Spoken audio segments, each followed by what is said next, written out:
শ্যানবাগে বাতাকান্দি গ্রামে এবিএম শাহাদাত হোসেনের ঈদ উপহার বিতরণ।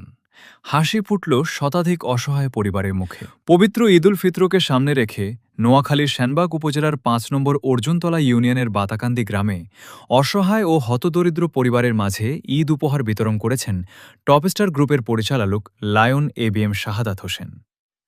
মঙ্গলবার ১৭ মার্চ সকাল ১০টায় তার নিজ বাড়িতে আয়োজিত এ মানবিক কর্মসূচিতে ৫০০-এর বেশি পরিবারের মাঝে নগদ অর্থ বিতরণ করা হয়। ঈদের আগে এমন উদ্যোগে সুবিধাবঞ্চিত মানুষের মাঝে যেন আনন্দের বন্যা বয়ে যায়। উপকারভোগীরা জানান, বর্তমান দ্রব্যমূল্যের ঊর্ধ্বগতির সময়ে এই সহায়তা তাদের জন্য বড় স্বস্তি এনে দিয়েছে। এতে করে তারা স্বাচ্ছন্দ্যে ঈদের আনন্দ পরিবারের সাথে ভাগাভাগি করার সুযোগ পাচ্ছেন।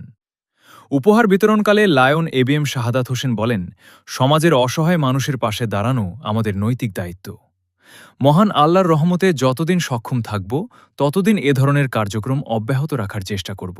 আনন্দের সাথে জানাচ্ছি যে হত দরিদ্র পরিবারের সদস্যদের নিকট ঈদ উপহার বিতরণ নিজকে সমাজ সেবক হিসেবে ভালো লাগছে এবং আমার অনেক আনন্দ লাগছে। আমি অনেক লোককে কিছু অর্থ সাহায্য করতে পেরেছি।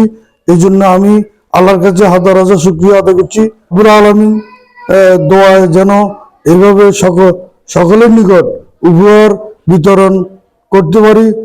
সকলের নিকট আমি দোয়া কামনা করতেছি আমাদের পরিবারের জন্য, আমার ছেলেদের জন্য আর দেশবাসীর জন্য, যেন আমি উত্তর দিয়ে আসতে পারি, শক্তি সামর্থ্য থাকে। সবার কাছে আসসালামু আলাইকুম রহমতুল্লাহি ওয়া বারাকাতুহু। তিনি ভবিষ্যতে আরও বৃহৎ পরিসরে সহায়তা কার্যক্রম চালিয়ে যেতে দেশবাসীর কাছে দোয়া কামনা করেন।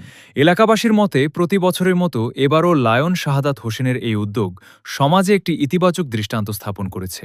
মানবিক মূল্যবোধ ও সামাজিক দায়বদ্ধতার এক উজ্জ্বল উদাহরণ হয়ে এই উদ্যোগ ঈদের আগে অসহায় মানুষের মুখে হাসি ফোটাতে গুরুত্বপূর্ণ ভূমিকা রেখেছে। ইলিয়াসের তথ্য, কাউছার মাসুদের ভিডিও চিত্রে, শ্যানবাগ টিভি।